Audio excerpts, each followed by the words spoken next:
So, today at work, I was listening to some old On the Button stuff, and I was starting to miss MMA and talking about it. So, thankfully, I started this show clipped, and then I was on the fence about it. And I was like, well, thankfully, I don't have to continue it because the coronavirus comes out and there's nothing to talk about anymore. Everything shuts down. And then they're like, Dana's like, we're going to make it happen somehow. Tony versus Khabib, right? So, like, we can't stop it a fifth time. We can't cancel it again. And he really did hold up hope. And then all of a sudden, the talks were that it would be in Russia. Khabib goes to Russia. As far as I can tell, he's stuck there. And now, apparently, Justin Gaethje versus Tony Ferguson for the main event. And then the word is that there's an Indian reservation somewhere in California. That it's those Indians, man, they don't have to follow crap. So yeah, they're getting away with making this card on April 18th so far. I wouldn't have released where you were going to be because I don't know. I still have a feeling this could get stopped by the government. Everyone's saying it's a little bit too risky and negligent to be putting this fight card on still with everything going on with the pandemic. But dude, we need this. People are watching marble races. Granted, I was watching those marble races before there was even a pandemic. I'm just weird, but this would be the only live sports entertainment at that level that we get in a while. So, and if this is, they're saying like, hey, this could be the only shot at it, so we're going balls deep. They're going all in. Not just Tony Ferguson versus Justin Gaethje for another shot for Tony for the interim lightweight belt, and I guarantee it, Khabib once everything fizzles out. We're talking stacked top to bottom. We're talking Ryan Spann versus our boy Sam Alvey, who we got an interview with. Awesome dude. Sarah Eubanks and Sarah Moraes. Moraes? I think they say Moraes, but both great fighters coming up at bantamweight. Michael Johnson and Kama Worthy. I actually don't know Worthy. That's maybe. But then you got Ray Borg versus Marlon Vera. Huge fight for those guys at bantamweight. Moving along, Alex Hernandez coming back against Omar Morales. That should be a slugfest, so I like it. Then it's just, they keep going, man. We got Uriah Hall versus Jacare Souza. This is probably going to go Souza, but that should be a great fight. Uriah Hall always makes it exciting. He always has a chance. Dude, Francis Ngannou versus Rozenstruik.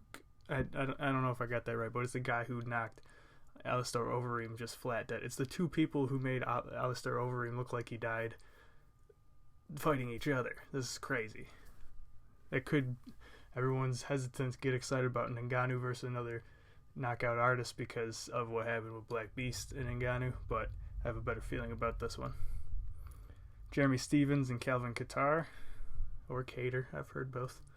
That's a slugfest that I would probably give to Cater, but dude, amazing fight. All of these fights could headline just a normal fight card, and he's just throwing them all in here. Okay, we're throwing in Greg Hardy and some Castro guy.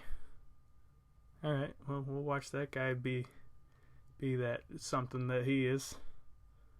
You know, maybe he'll, I don't know, he already did a lot of knees to the head of grounded opponents. Let me bet that he, the last one was his inhaler. In between rounds, he just takes a fucking inhaler, and everyone's like, yeah, I guess that's fine, whatever you want to do.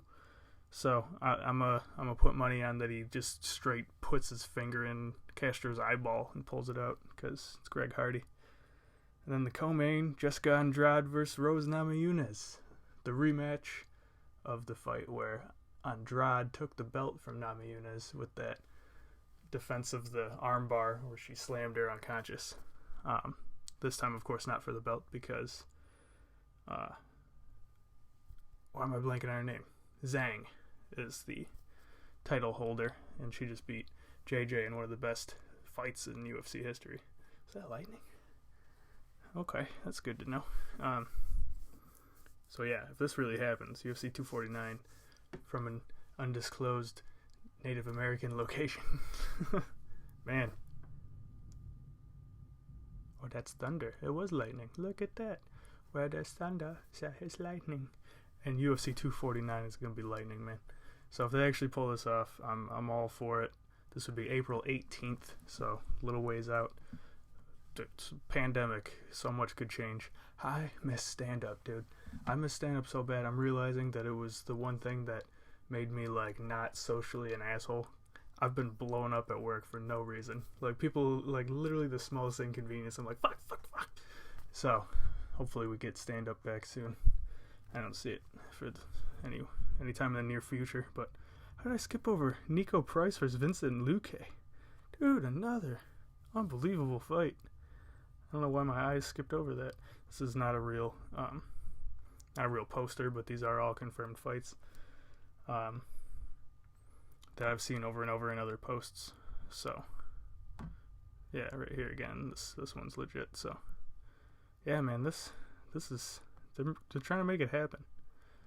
So I guess shout outs to the UFC and Dana White for trying to capitalize on also being the only huge sports market. They would get so many eyeballs on this if they can pull it off.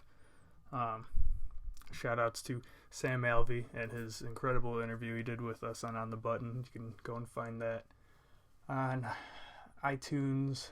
If you search On the Button Sam Alvey, it'll show up. Smiling Sam. Let's see. Shout outs to, we got to meet Justin Gaethje in Detroit before 218.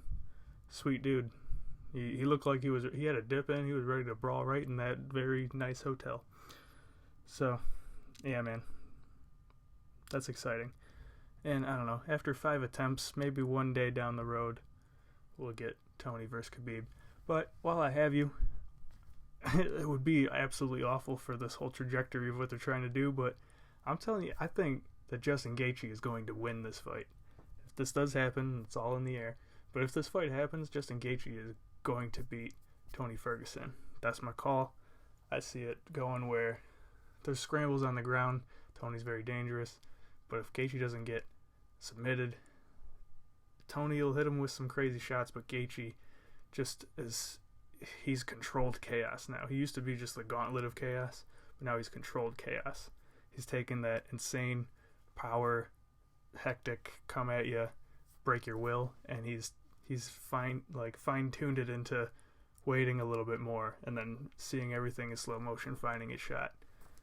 I've loved what he's done in this new run-up since his brawl days, and I think he makes a huge statement in this weird pandemic pay-per-view. It's been clipped. Thank you so much for letting me get this off my chest.